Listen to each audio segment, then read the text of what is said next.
start.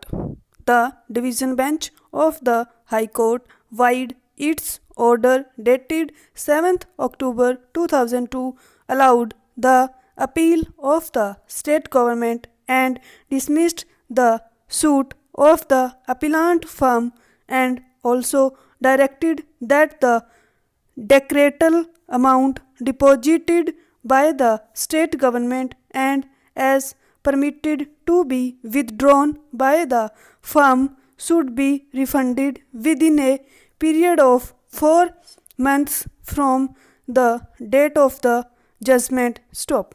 Being aggrieved by the said judgment, the appellant firm has filed this appeal by way of special leave petition before this court, who heard Mr.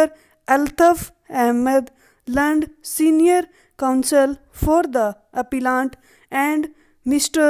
Madhavi Diwan Lund, Counsel for the respondent state.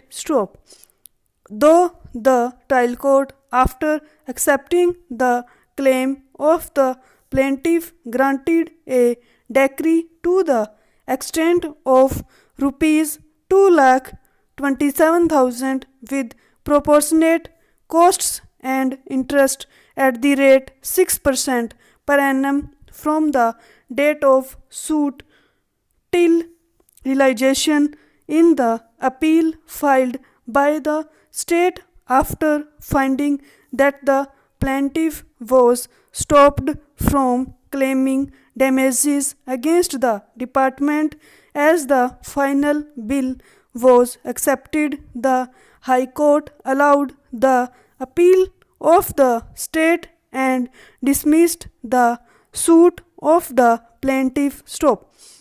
The High Court non-suited the plaintiff mainly on the ground of clauses 8 and 10 of the agreement and of the fact that the final bill was accepted by the plaintiff under protest.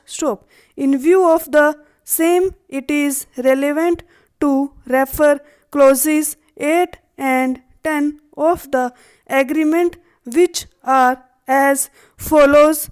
Clause 8. No payment shall be made for any work estimated to cost less than rupees 1,000 till after the whole of the said work shall have been completed and a certificate of completion given. But in the case of work estimated to cost more than rupees 1,000, the contractor shall, on submitting a monthly bill, therefore be entitled to receive payment proportionate to the part of the work then approved and passed by the engineer in charge, whose certificate of such approval and passing of the sum so payable shall be final and conclusive against the contractor. All such intermediate payments shall be regarded as payments by way of advance against the final payments only and not as payments for work actually done and completed, and shall not preclude the engineer in charge from requiring bad, unsound, imperfect or unskillful work to be removed and taken away and reconstructed or re-erected, nor shall any such payment be considered as an admission of the due performance of the contract or any part thereof in any respect of the occurring of any claim, nor shall it conclude, determine or effect any way of the powers of the engineer in charge as to the final settlement and adjustments of the accounts of otherwise or in any other way vary or affect the contract. Stop. The final bills shall be submitted by the contractor within 1 month of the date fixed for the completion of the work. Otherwise, the engineer in charge's certificate of the measurement and of the total amount payable for the work shall be final and binding on all parties. Stop.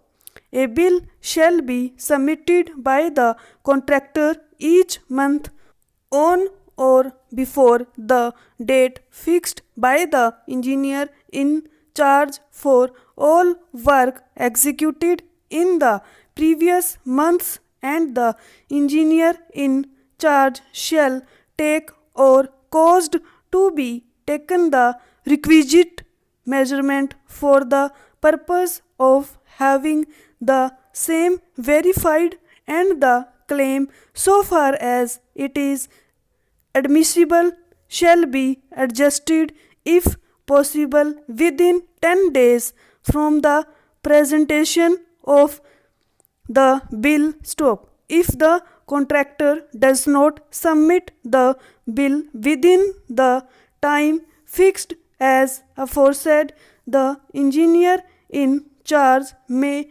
depute a subordinate to measure up the said work in the presence of the contractor or his duly authorized agent, whose counter signature to the measurement list shall be sufficient warrant, and the engineer in charge may prepare a bill from such list which shall be binding on the contractor in all respects. Stop. It is the stand of the state and accepted by the High Court that the plaintiff firm has not fully complied with clauses 8 and 10 of the agreement. Stop. It is also their stand that mere endorsement to the effect that the plaintiff has been accepting the amount as per final bill under protest without disclosing real grievance on merits is not sufficient, and it amounts to accepting the final bill without any valid objection and grievance on merits by the plaintiff. Stop. The High Court has also accepted the claim of the state that by the conduct of the plaintiff in accepting the final bill, the department has made full payment to the plaintiff, sending statutory notice and filing suit for recovery of the differential amount bared by principle of stoppel. Stop.